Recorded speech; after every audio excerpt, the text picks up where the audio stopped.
আমরা আসরের নামাজ পড়ি ৮ রাকাত। আপনারা শেরপুরে আসরের নামাজ কয় রাকাত পড়েন? ঘুমাই রয়েছেন আপনারা?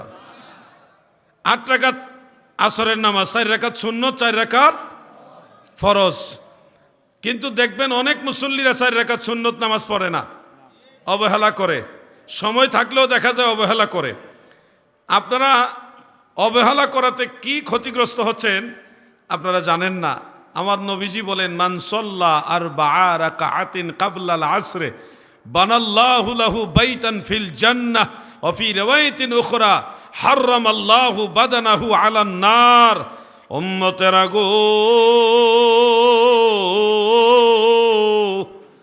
যারা আসরের ফরজের আগে 4 রাকাত সুন্নত নামাজ পড়বে তাদের জন্য আমার আল্লাহ স্বর্ণ দিয়া জান্নাতের মধ্যে বিশাল এক প্রাসাদ বানায়।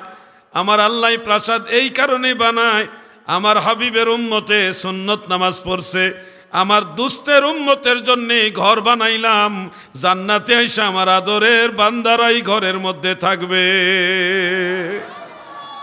দ্বিতীয় হাদিসে আমার নবীজি বলেন, আসরের সুন্নত যদি আপনি 4 রাকাত আদায় করেন, হারামাল্লাহু বাদানাহু আলান নার, আপনার দেহটা জাহান্নামের আগুনের জন্য আমার আল্লাহ হারাম করে দিবে।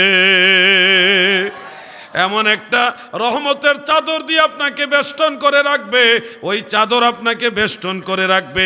এই চাদরটাই হলো আসরের সুন্নত নামাজ। এই সুন্নত নামাজটা চাদর হয়ে আপনাকে ঘেরাও করে রাখবে, ফলে জাহান্নামের আগুন আপনাকে স্পর্শ করতে পারবে না। সুবহানাল্লাহ।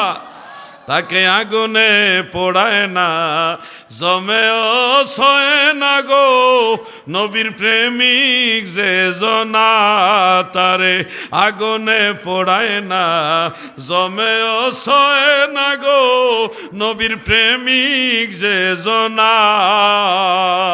থাকে যদি সে গভীর সাগরে, নয়তো থাকুক আগুনে, থাকলে কি হয় তার কিসের ভয়? আল্লাহু আকবার।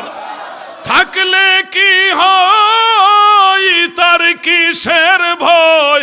যদি নবীজির মায়া হয়, আগুনে পোড়ায় না, জমে সয় না গো নবীর প্রেমিক যে জনা।